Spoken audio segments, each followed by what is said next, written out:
মাই। বিদেশে বিপাকে যদি সন্তান মারা যায়, সবার আগে জানে তাহার জনম দুঃখী মা। সবার আগে জানে তাহার জনম দুঃখী মা। নীরবী মা অশ্রু ফেলে সন্তানেরই পেতে চায়, কান্দে না যেন মাই। কান্দে না যেন মাই। মায়ের চোখে ঝরলে পানি আল্লাহর আরশ কাঁপে যায়, কান্দে না যেন মাই। কান্দে না যেন মাই। সন্তানেরই জন্য মায়ে করলে মুনাজাত, ফেরাতে পারেন না প্রভু মায়ের দুটি হাত। মায়ের দুটি হাত।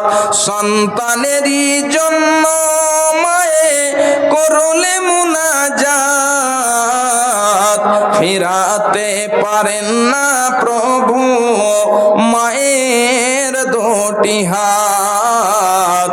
মায়ের পায়ের নিচে জান্নাত, এই কথা কি ভ্রম হয়? কান্দে না যেন মাই। কান্দে না যেন মাই। মায়ের চোখে ঝরলে পানি আল্লাহর আরশ কাঁপে যায়, কান্দে না যেন মাই। কান্দে না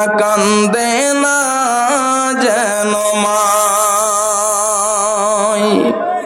ভাই আমার, এই মা আপনাকে যে লালন পালন করেছে, কাল কিয়ামতের মাঠে আপনার মা, আপনার পিতা, আপনার ছেলে, আপনার ভাই, আত্মীয় স্বজন সবাই পালিয়ে যাবে, আপনাকে কেউ একটাও নেকি দেবে না।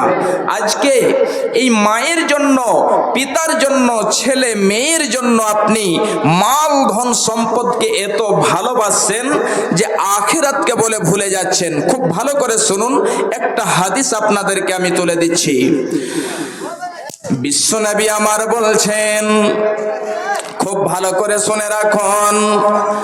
বিশ্বনবী আমার বলছেন, লা তাজুলু কদমা ইবনে আদম ইয়াউমাল কিয়ামাতি হাত্তা ইউসআলা আন খামসিন আন উমরিহি ফীমা আফনাহু। হে আমার উম্মত, উম্মতিরা শুনে নাও, কাল কিয়ামতের মাঠে যতক্ষণ পর্যন্ত তোমাকে পাঁচখানা প্রশ্ন না করা হবে, অতক্ষণ পর্যন্ত তোমাকে এক কদম হিলতে দেওয়া হবে না, এক কদম নড়তে দেওয়া হবে না। তাহলে ওই পাঁচখানা প্রশ্ন কি? এক নম্বরে শুনুন, বিশ্বনবী আমার বলছেন, আন উমরিহি ফীমা আফনাহু। হে বান্দা বান্দিরা আমার, বলো দেখি, আমি যে তোমাদেরকে বয়স দিয়েছিলাম, ওই বয়সটাকে তুমি কোথায় কাটিয়েছ? তোমাকে যে 50, 60, 70 বছর, 100 বছরের জীবন দিয়েছিলাম, বয়স দিয়েছিলাম, সে বয়সটা তুমি কোথায় কাটিয়েছো, কোথায় অপচয় করেছো? বান্দা, তুমি আজকে আমাকে হিসাব দিয়ে দাও। বলুন তো, আপনার এখন 40 বছর কেটেছে, আপনি কোথায় কাটিয়েছেন? আপনি আপনার 50 বছর কাটিয়েছেন, কোথায় কাটিয়েছেন? আপনি হিসাব দিতে পারবেন? পারবেন না।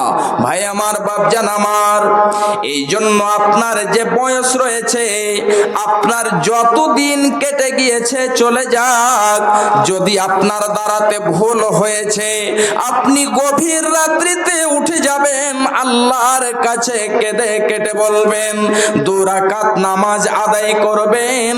আর ওই 2 রাকাত নামাজ আদায় করার পরে গভীর রজনীতে আল্লাহকে বলবেন যে আল্লাহ, আমার এই জীবন যে আমি কাটিয়েছি, 40 বছর, 50 বছর, 60 বছর কেটে গিয়েছে, আল্লাহ অজানাতে অনেকগুলো ভুল করেছি, গুনাহ করেছি, আল্লাহ তুমি আমাকে দয়া করে ক্ষমা করে দাও।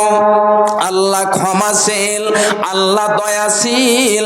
যদি আপনি আল্লাহর কাছে ক্ষমা চাইতে পারেন, তাহলে আল্লাহ রাব্বুল আলামিন আপনাকে ক্ষমা করে দেবেন।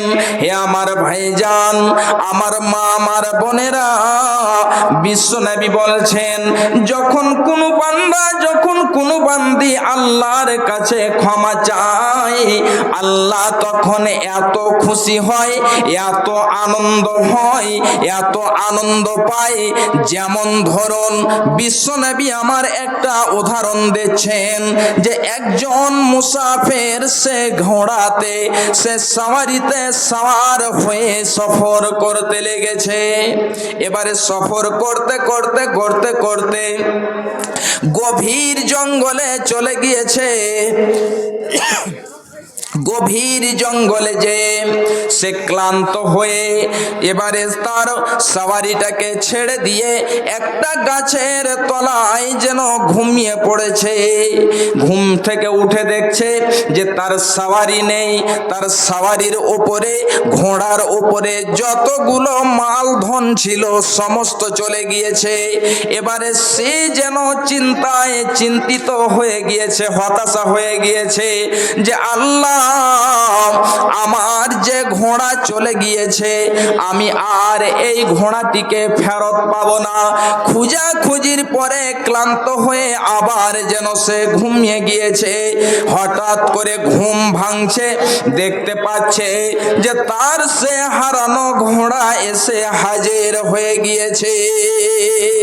যে ঘোড়াটি তার হারিয়ে গেছিল, সেই ঘোড়াটি আবার যেন ফেরত চলে এসেছে।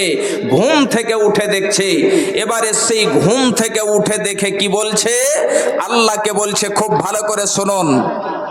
আল্লাহকে বলছেন, হে আল্লাহ, তুমি আমার বান্দা, আমি তোমার রব। সে যে হারানো ঘোড়াকে ফিরিয়ে পেয়েছে, এই ফিরিয়ে পাওয়াতে এত আনন্দ হয়েছে, এত খুশি হয়েছে, যার কারণে আল্লাহকে বলছে, আল্লাহ তুমি হলে আমার বান্দা, আমি হলাম তোমার রব। আল্লাহকে বলছে, আল্লাহ তুমি আমার বান্দা, আমি তোমার রব। মানে সে এত খুশি হয়েছে, এত আনন্দ হয়েছে, কি বলছে সে নিজেই বুঝতে পারছে না, এত আনন্দ পেয়েছে। ভাই আমার, ঠিক এমনি আল্লাহ রাব্বুল আলামিন এত যেন কোন বান্দা যখন আল্লাহর কাছে তওবা করে এত আনন্দ পায়। ভাইজান, বাপজান আমার, তাহলে আপনার দ্বারাতে যখন ভুল হয়ে যাবে, গুনাহ হয়ে যাবে, আল্লাহর কাছে আপনি ক্ষমা চাইবেন, আল্লাহ রাব্বুল আলামিন আপনাকে ক্ষমা করে দেবেন। 1 নম্বরে বলছিলাম, আন উমরিহি ফিমা আফনাহু। হে বান্দা, বলো দেখি তোমার সে বয়সটাকে তুমি কোথায় কাটিয়েছ? 2 নম্বরে বিশ্বনবী আমার বলছেন, ওয়া আন সাবাবিহি ফিমা আবলাহু। বান্দারে বলো তোমার জওয়ানি কাল তুমি কোথায় কাটিয়েছ? মায়ের যে প্যান্ডেল আছে, মায়ের প্যান্ডেলের মাঝখানে জায়গা খালি আছে। কান দিয়ে শুনো, মায়ের প্যান্ডেল যে আছে, তো প্যান্ডেলের মাঝখান খালি আছে, চারি মনে মায়ের বসে আছে। তো তোমরা যে রোডে রোডে ঘুরছো, ওই মাঝখানে তোমরা বসো, জায়গা আছে খালি। মা বোন, আপনাদের প্যান্ডেলের মধ্যে জায়গা খালি আছে, যিনারা হয়তো জায়গা পাচ্ছেন না ওনারা ওখানে যে বসেন, আর ভলেন্টিয়ার তো ওখানে আছে। জি মা বোন কিংবা হয়তো কোনো যদি ভাই ভলেন্টিয়ার থাকেন একটু সহযোগিতা করে দেন, বসার ব্যবস্থা করে দেন। ভাই আমার, 2 নম্বরে আমি বলছিলাম আল্লাহ রাব্বুল আলামিন কাল কিয়ামতের মাঠে প্রশ্ন করবেন কি, ওয়ান সাবাবিহি ফিমা আবলাহু, হে বান্দা আমি তোমাকে একটা অনেক গুরুত্বপূর্ণ নিয়ামত দিয়েছিলাম, যেটা হলো তোমার যৌবনকাল। তোমার যৌবনকাল পেয়ে তুমি তোমার জওয়ানি কোথায় কাটিয়েছ? হে বান্দা তুমি আজকে আমাকে হিসাব দিয়ে দাও, বলে দাও। তাহলে যুবক এবং যুবতীরা, হে জওয়ান ভাইয়েরা, খুবই সতর্ক হয়ে আপনি চলাফেরা করেন। এই জন্য আপনাকে আপনার জওয়ানি সম্পর্কে প্রশ্ন করা হবে। কাল কিয়ামতের মাঠে আপনাকে আপনার জওয়ানি সম্পর্কে যখন প্রশ্ন করা হবে, আপনার জওয়ানির হিসাব দিয়ে দিতে হবে। 3 নম্বরে প্রশ্ন করা হবে, বিশ্বনবী আমার বলছেন, ওয়া আন মালিহি মিন আইনা ইকতাসাবাহু, হে বান্দা তোমার কাছে যে মাল ধন ছিল, সম্পদ ছিল, তুমি গাড়ি বাড়ির মালিক ছিলে, তুমি বলো দেখি তোমার ওই ধন সম্পদ তুমি কোথায় থেকে অর্জন করেছ? তুমি হালাল পথে অর্জন করেছ না তুমি হারাম পথে অর্জন করেছ? বান্দারে তুমি আজকে আমাকে হিসাব দিয়ে দাও। 4 নম্বরে প্রশ্ন করা হবে, খুব ভালো করে শুনুন। বিশ্বনবী আমার বলছেন, ওয়া ফিমা আনফাকাহু, হে বান্দা তোমার যে মাল ধন সম্পদ ছিল, ওই মাল ধন সম্পদকে তুমি কোথায় খরচ করেছ? তুমি হালাল পথে খরচ করেছ না তুমি হারাম পথে খরচ করেছ?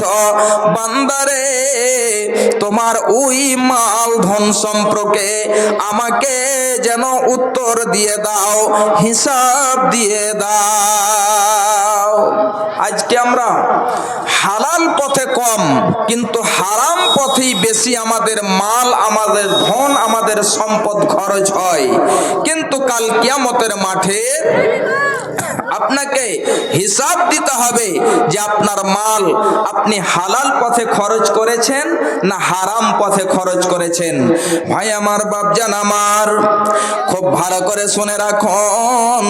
এই বিশ্বনবী আমার বলছেন 5 নম্বরে যে প্রশ্ন করা হবে, বান্দারে তুমি যে শিক্ষা অর্জন করেছিলে, যে তুমি জ্ঞান অর্জন করেছিলে, এই জ্ঞান তুমি শিখে কতটা তুমি তার প্রতি আমল করেছ?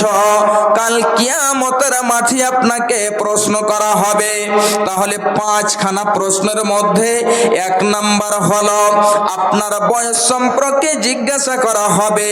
2য় নাম্বার আপনার জওয়ানি সম্পর্কে জিজ্ঞাসা করা হবে।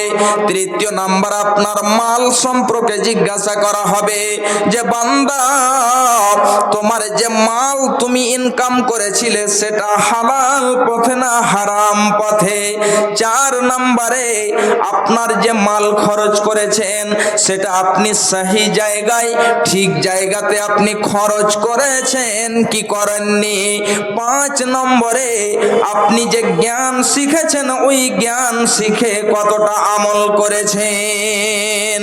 এই 5খানা প্রশ্নর যতক্ষণ পর্যন্ত আপনি উত্তর না দিতে পারবেন ততক্ষণ পর্যন্ত 1 কদম আল্লাহ রাব্বুল আলামিন হেলতে দেবেন না। ভাইজান, বাপজান আমার, আজকে আমরা এই মাল ধন সম্পদের পিছনে পড়ে এত যেন আমরা আখিরাতকে বলে ভুলেছি এবং এ দুনিয়ার মোহে রং তামাশায় মেতে গিয়ে আখিরাতকে যেন হারিয়ে দিয়েছে।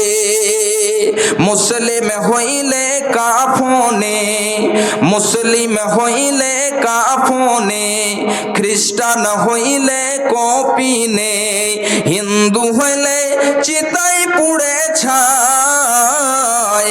ও মানব দুই দিনেরই দুনিয়াতে গৌরব করার নাই রে কিছু নাই।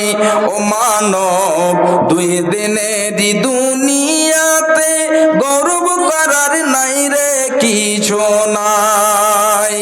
যতই সাজাও গাড়ি বাড়ে এয়ার কন্ডিশন, 3.5 হাত মাটির বিছানা হইবে রে আপন। যতই সাজাও গাড়ি বাড়ে এয়ার কন্ডিশন, 3.5 হাত মাটির বিছানা হইবে রে আপন। মুসলিম হইলে কাফনে, খ্রিস্টান হইলে কপিনে, হিন্দু হইলে চিতাই পুড়ে ছাই। ও মানব দুই দিনেরই দুনিয়াতে গৌরব করার নাই রে কিছু নাই। ও মানব দুই দিনেরই দুনিয়াতে গৌরব করার নাই রে কিছু নাই। সময় তো আর নাই রে বেশি, দমের খেলা শেষ। সময় তো আর নাই রে বেশি, দমের খেলা শেষ। যেতে হবে সেই ঠিকানায় যেথায় আপন দেশ। যেতে হবে সেই বিছানায় যেথায় আপন দেশ। মুসলিম হইলে কাফনে, খ্রিস্টান হইলে কফিনে, হিন্দু হইলে চিতাই পুড়ে ছাই। ও মানব দুই দিনেরই দুনিয়াতে গৌরব করার নাই রে কিছু নাই। ও মানব দুই দিনেরই দুনিয়াতে গৌরব করার নাই রে কিছু নাই। ভাই আমার, যে জাহান্নাম সম্পর্কে বলছিলাম, বিশ্বনবী বলছেন, একটি হাদিস আপনাদেরকে আমি বলে দিচ্ছি, শিখিয়ে দিচ্ছি, খুব ভালো করে শুনুন।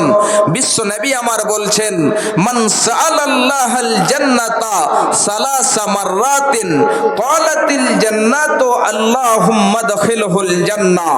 যে ব্যক্তি আল্লাহর কাছে 3 বার জান্নাত চাইবে, আল্লাহ রাব্বুল আলামিনের নবী বলছেন, এই জান্নাত তার জন্য বলবে, দোয়া করবে, আল্লাহ আল্লাহুম্মা আদখিলহুল জান্নাহ, আল্লাহ তুমি তাকে জান্নাতে দাখিল করে দাও, আল্লাহ তুমি তাকে জান্নাতে প্রবেশ করে দাও।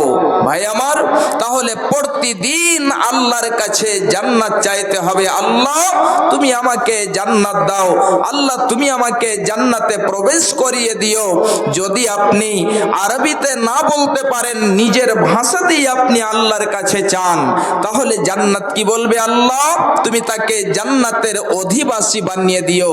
বিশ্বনবী আরো বলছেন, ওয়ামান ইস্তাজারা মিনান নারি সালাসা মাররাতিন ক্বালাতিন নার আল্লাহুম্মা আজিরহু মিনান নার। জান্নাত থেকে, জাহান্নাম থেকে যে ব্যক্তি নাজাত চাইবে, পানাহ চাইবে, আল্লাহকে বলবে, আল্লাহ তুমি আমাকে জাহান্নাম থেকে পানাহ দাও। জাহান্নাম এই মুহূর্তে আল্লাহকে বলবে, আল্লাহুম্মা আজিরহু মিনান নার, আল্লাহ তুমি তাকে জাহান্নাম থেকে নাজাত দিয়ে দাও। তাহলে জান্নাত আমাদেরকে কামনা করতে হবে, আল্লাহর কাছে চাইতে হবে, এবং জাহান্নাম থেকে আমাদেরকে নাজাত চাইতে হবে। ভাই আমার, আমাদের এই জীবনটা অনেক গুরুত্বপূর্ণ। আমাদের এই জীবন, এই বয়স থাকতে থাকতে আল্লাহর কাছে দোয়া করতে হবে এবং নেক আমল করতে হবে। যদি আপনি নেক আমল না করেন, তাহলে আল্লাহ রাব্বুল আলামিন বলছেন, ফারিকুন ফিল জান্নাতি ওয়া ফারিকুন ফিস সাঈর। একদল জান্নাতে যাবে এবং একদল জাহান্নামে যাবে।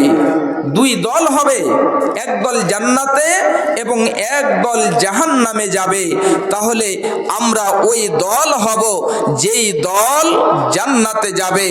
ওই দলের মধ্যে আল্লাহ রাব্বুল আলামিন যেন আমাদেরকে করে দেন। ভাই আমার, আপনারা সকলেই জানেন যে আজকে এই যে আয়োজন করা হয়েছে সভাটি, আপনারা মসজিদের নাম শুনেছেন, মসজিদে বেলাল। এই মসজিদে বেলালের জন্য আজকে এই সভাটি করা হয়েছে। আপনারা এতক্ষণ ধরে কোরআন ও হাদিসের আলোচনা শুনলেন এবং জাহান্নাম কত ভয়ঙ্কর জায়গা, কত কঠিন জায়গা এটা আপনারা জানলেন। আল্লাহ রাব্বুল আলামিন যেন আমাদেরকে জাহান্নাম থেকে নাজাত দেয়, পানাহ দেয়। কিন্তু আমাদের আল্লাহ রাব্বুল আলামিন যে মাল দিয়েছেন, ধন দিয়েছেন, সম্পদ দিয়েছেন, এই মাল ধন সম্পদ আল্লাহর ঘরের জন্য খরচ করতে হবে। বিশ্বনবী বলছেন, মান বানা লিল্লাহি মসজিদান বানাল্লাহু লাহু বাইতান ফিল জান্নাহ। যেই ব্যক্তি আল্লাহর ঘরকে নির্মাণ করবে, মসজিদ নির্মাণ করবে, ওই ব্যক্তির জন্য আল্লাহ রাব্বুল আলামিন জান্নাতের মধ্যে ঘর নির্মাণ করেন। তাহলে আল্লাহ রাব্বুল আলামিন আমাদের জন্য জান্নাতের মধ্যে ঘর নির্মাণ করেন। ওই ঘরটি কেমন হবে?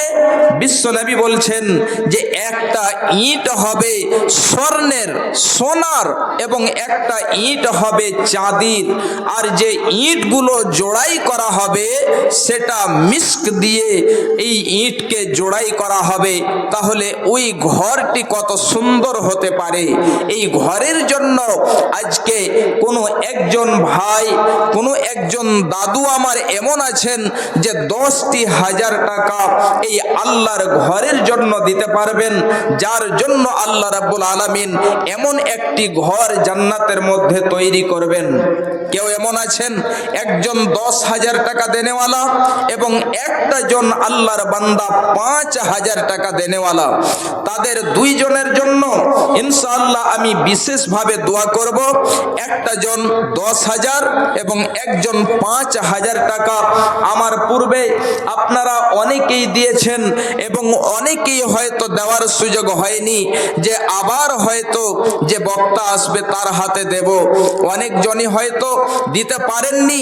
একটা জন আসুন 10,000 টাকা দেনেওয়ালা এবং একজন 5,000 টাকা দেনেওয়ালা।